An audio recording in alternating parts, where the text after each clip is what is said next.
சாலிகள் புண்ணியசாலிகளாக இருக்கணும். அதில் வந்து மாற்று கருத்தே கிடையாது. அதுவும் வந்து நம்ம சௌமியவாதியார் கையில் நம்ம பண்ணி வைக்கிறாங்கன்னா அது ஒரு பெரிய விசேஷமான விஷயம்தான். சரிங்களா?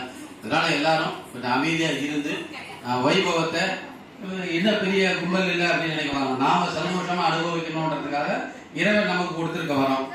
ஏன் அப்படின்னா ஒரு காலகட்டங்களையும் நான் பார்த்தீங்கன்னா டென்ஷனாகவே ஓடுற வாழ்க்கை இன்னைக்கும் பார்த்தீங்கன்னா அப்படிதான் போயிட்டு இருக்கு. ஆனாலும் நாம் இந்த வைபவத்தை கண்டு கழிக்கிறதுக்காக இறைவன் நமக்கு ஏற்பாடு பண்ணி கொடுத்துருக்காரு. நல்லபடியாக சீர சிறப்புமா பண்ணி கொடுக்கணும்னு சமயவாதியார் தாழ்மையாக கேட்டுக்கிறேன். அதோடு இல்லாம எழுப்பும் போது மாலை தட்டி எழுப்பக்கூடாதுன்னு எல்லாருக்குமே பெருமாள் வந்து நீங்க உங்க பையனா இருக்கட்டும், உங்க பொண்ணா இருக்கட்டும், உங்களுக்கே ஒரு பையனா இருக்கட்டும், உங்களுக்கும் பொண்ணா இருக்கட்டும், யாருமே வந்து கணவரை எழுப்பும் போது மாறல தட்டி எழுப்பக்கூடாதான். ஏன்னா மகாலட்சுமி வாசம் செய்யக்கூடியதான ஒரு இடம் யாருக்குமே. அதனால மாலை தட்டி நீங்க எழுப்புனீங்கன்னா மகாலட்சுமி கோச்சிட்டுருவாள். அந்த மாதிரி எழுப்புறவங்க வீட்டுல ரொம்ப கஷ்டமா இருக்கும்.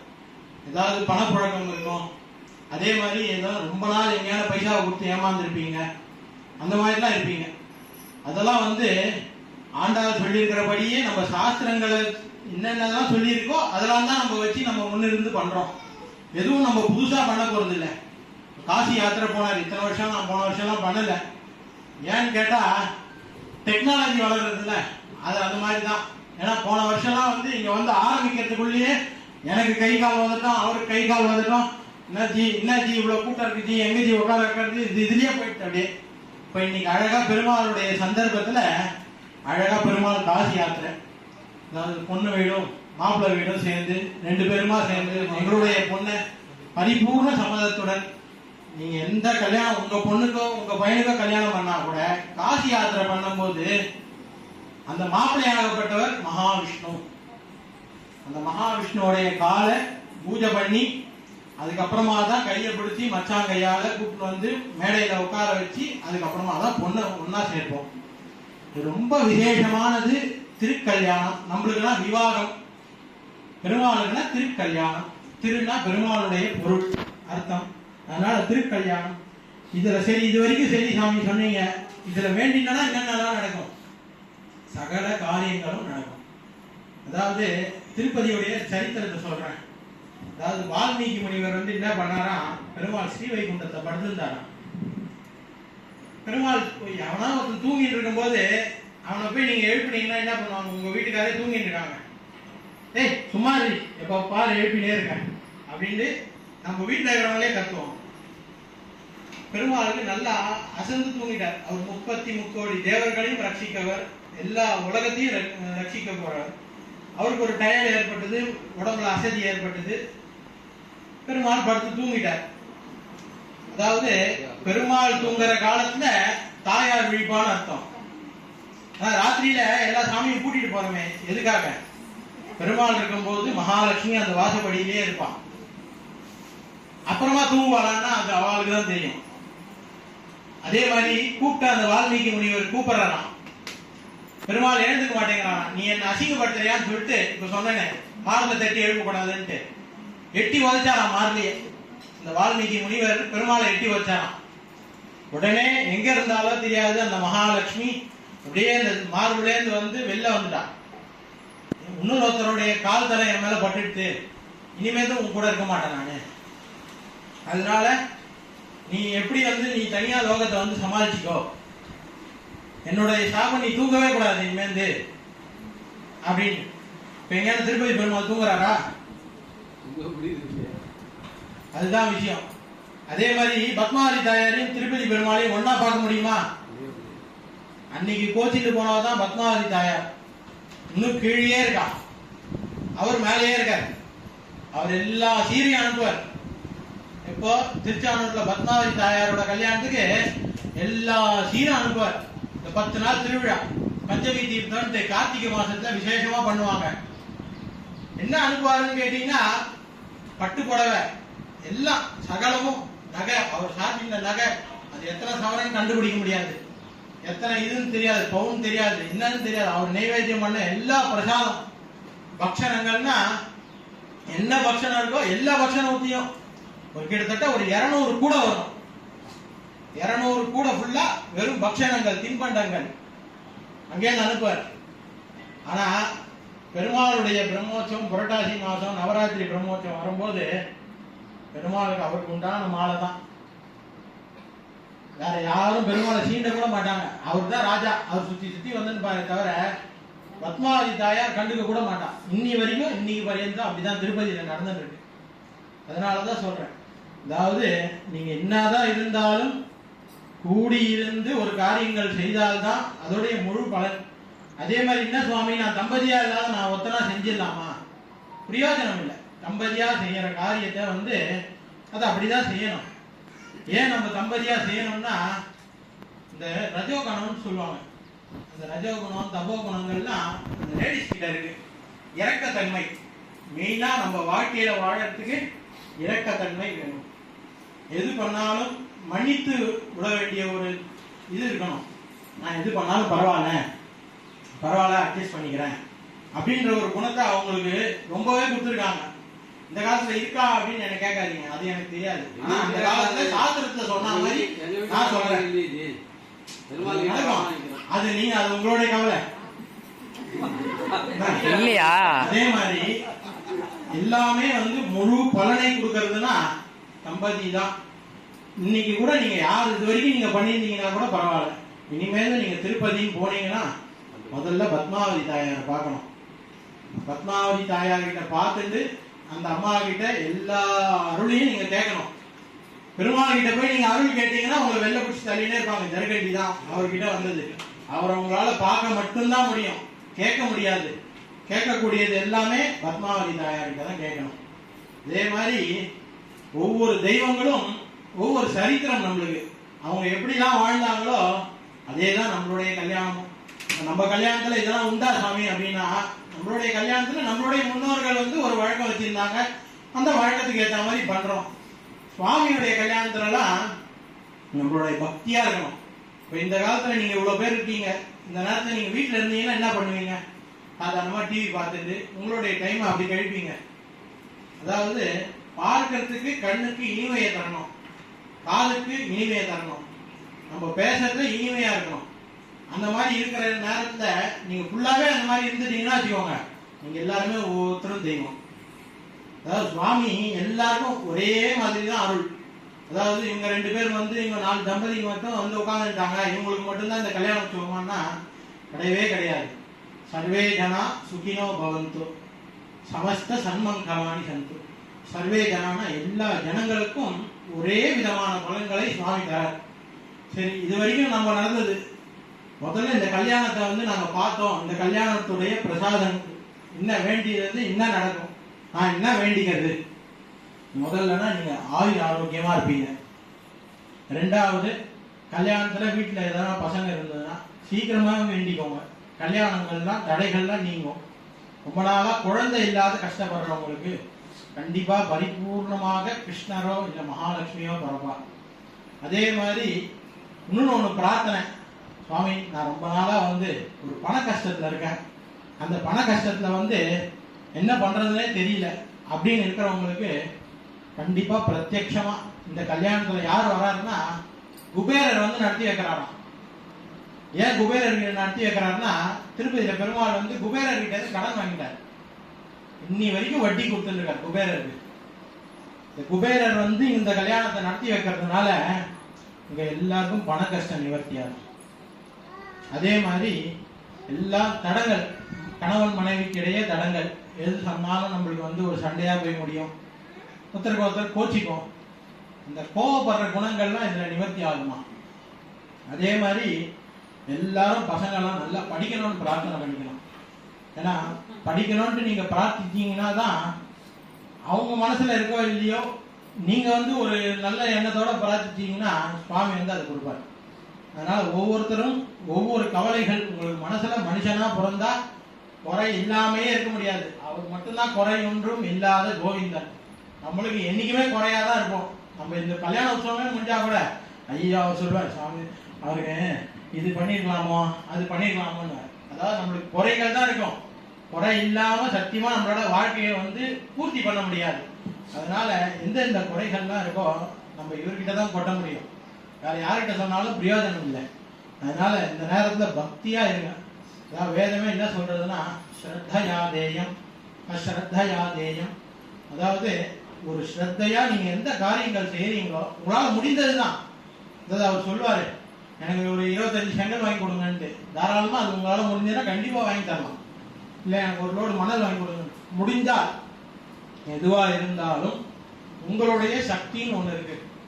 அளவுக்கு மீறி நீங்க செஞ்சுட்டு, இன்னும் ஒரு பழமொழி இருக்கு, அளவுக்கு மீறினால் அமுதமும் நஞ்சு. அந்த ஒரு வார்த்தைக்கு போய் நம்ம போய் இடம் கொடுக்க கூடாது.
Vai.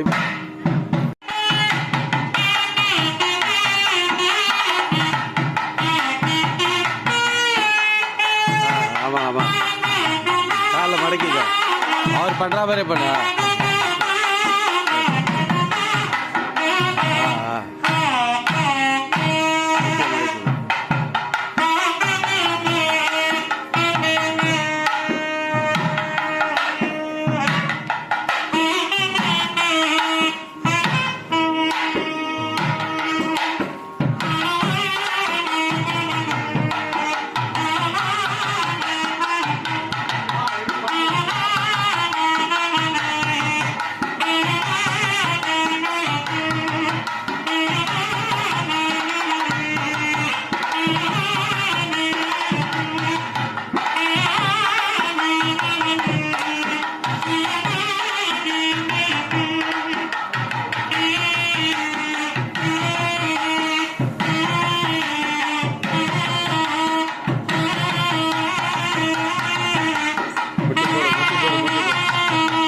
போடு.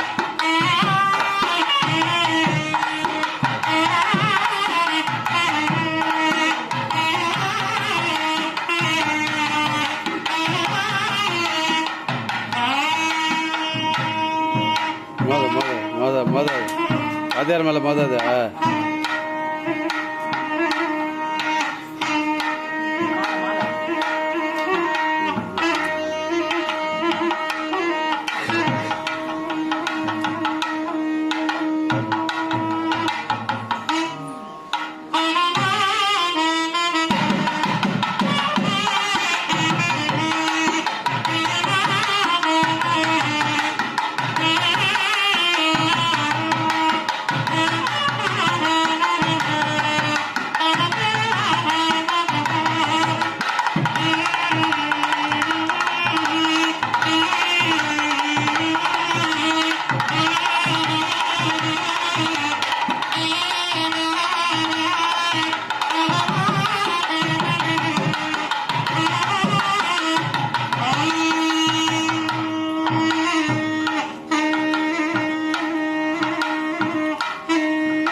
சாதாரணமா நம்ம கல்யாணத்துலலாம் திருமாங்கல்யத்தை தொட்டு அக்ஷதை எடுத்து நம்ம வாங்கி எல்லாருக்கும் ஆசீர்வாதம் பண்ணுவோம்.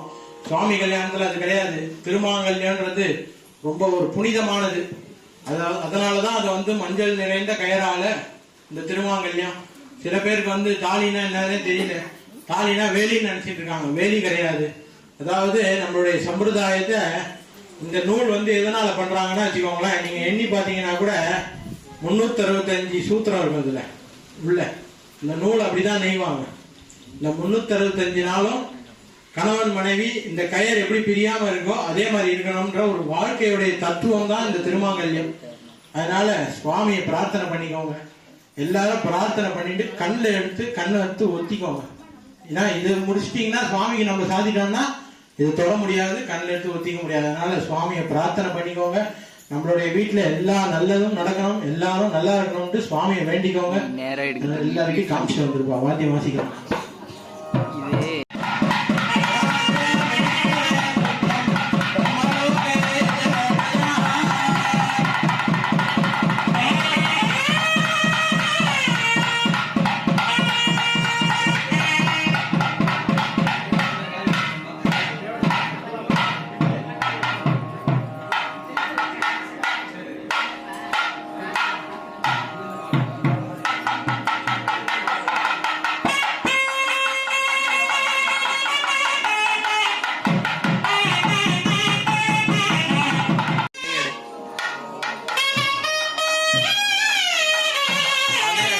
ஆடக்கூடாது, இறங்கக்கூடாது கேமரா கீழே.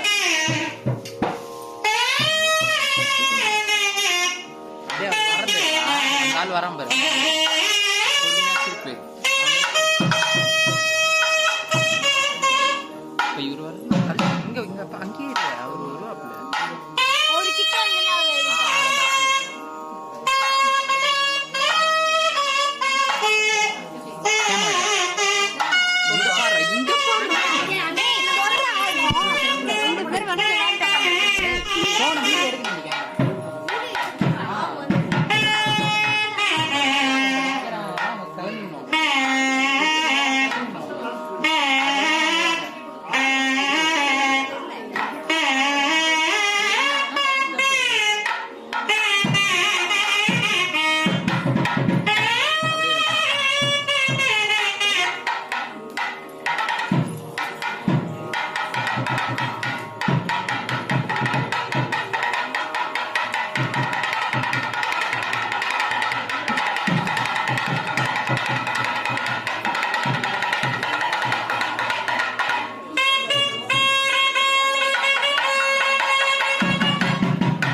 ईश्वरीं सर्वभूतानां दामिहोपक्वहे श्रियम् वादसत्यं धीमहि वरुणां रोमन्यतमयज्ञे प्रदामिदः कर्तमेन प्रदाभूतान् मगिनं भवदर्तमां श्रियं वादय मे कुले मातरं पद्ममालिनीम् आवस्कृतिग्धस्निग्धाजिग्नीतवशमे गगे निजदेहीं मातरं श्रियं वादय मे कुले आर्द्रां विकर्णीं मिष्टिं पिङ्गलां पद्ममालिनीं चन्द्रां हिरण्महीं जातवेदो महाबलः आर्द्रां पुष्करणीं पुष्टिं सुवर्णां मालिनीं सूर्यां हिरण्महीं लक्ष्मीं जातवेदो महाबलः तां महाबो जातवेदो लक्ष्मीं कामिनीः यस्यामिरण्यं प्रबोधम् इन्द्रेयं पुरुषाणहं नो महादेवी च विद्महे विष्णुपत्न्यै च धीमहि तन्नो लक्ष्मी प्रचोदयात् ॐ महादेवी च विद्महे विष्णुपत्न्यै च धीमहि तन्नो नीला प्रचोदयात् धनुर्धाय विद्महे धर्मसिद्ध्यै च धीमहि तन्नो धरा प्रचोदयात् कात्यायनाय विद्महे कन्याकुमारी धीमहि तन्नो दुर्गी प्रचोदयात् தவுள் மட்டும்தான். அதாவது இது சிறந்தது இந்த கல்யாண உற்சவத்துல நம்ம இந்த ஒரே ஒரு தருணம் தான் நம்ம சொல்ல போறோம். கோவிந்தான்ற ஒரு நாமம், கோவிந்த நாம சங்கீர்த்தனம் எல்லாருக்கும் மனசுல பிரார்த்தனை பண்ணிட்டு கோவிந்தான்னு சொன்னாலே அந்த சுவாமி எப்படி குறையில்லாத இருக்காரோ அதே மாதிரி நம்மளும் குறையில்லாத இருக்கலாம். அதனால கோவிந்த நாமாவளி சொல்ல போறோம். எல்லாரும் கோவிந்தான்னு சொல்லணும், பிரார்த்தனை பண்ணணும். எப்படி நீங்க திருப்பதி போனீங்கன்னா கோவிந்தான்ற ஒரு நாமம் உங்க வாயில வருதோ, இருப்பிடம் வைகுண்டம் வேங்கடம், இருக்கிற இடமே வந்து வைகுண்டம் வேங்கடம். வேங்கடம் என்னன்னா திருப்பதியில திருவேங்கடமுடையான்னு ஒரு பேர், அதாவது வெங்கடாஜலபதிக்கு அந்த பேர். அவர் இங்கே இருக்கிறதா ராமானுஜர் வந்து இருக்கிற இடத்துலயே சுவாமியை தியானம் பண்ணணும்னு சொல்லியிருக்காரு. அதனால எல்லாரும் சுவாமியை பிரார்த்தனை பண்ணிக்கணும், கோவிந்த நாமம் சொல்லணும். ஸ்ரீ ஸ்ரீனிவாச கோவிந்த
கோவிந்தா கோவிந்தா. அப்படியே வச்சிருவோம். அப்படியே 2 பேருமா எழுந்து போங்க.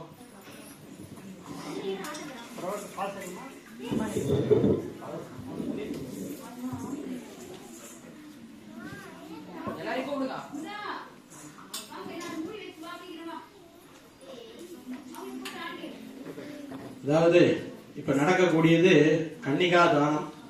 முதல்லயே சொன்ன மாதிரி நீங்களா ஒரு குழந்தைகள்லாம் கன்னிகா தானம் பண்ணிருக்கீங்களா இல்லையான்னு தெரியல.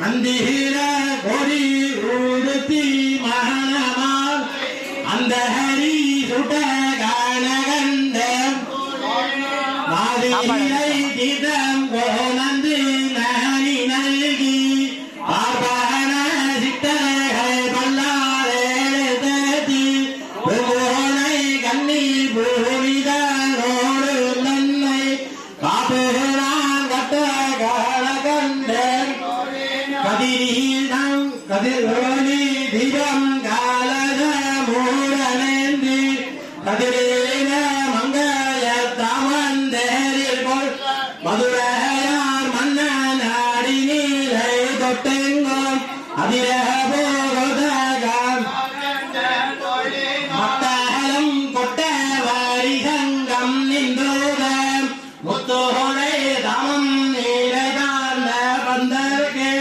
மைதோனன் நம்பி மாதசோதன் வந்தன்னை கைதகலம் பட்ட கனகன் வாழல்லார் நல்ல மாலையோதி மந்திரத்தால் ஆதிகளை நனல் பாடுது பரல் வைத்து பாஜீன மகளி அந்தாளின் கைவன் சிவகலம் செய்ய கனகண்டன் இம்மைக்கும் ஏழு பிறக்கும் பத்தவ நம்மையுடையவன் நாராயணன் செம்மையுடைய தேகையால் கால் பற்றி அம்மே மீதிக்க கனகண்டன் வரிசீலை வாமுக திருமாதம் வந்துட்டு திருமுகம் பாரித்து என்னை முன்னன் அறிமுகன் அச்சுதன் கைமேலின் கை வைத்து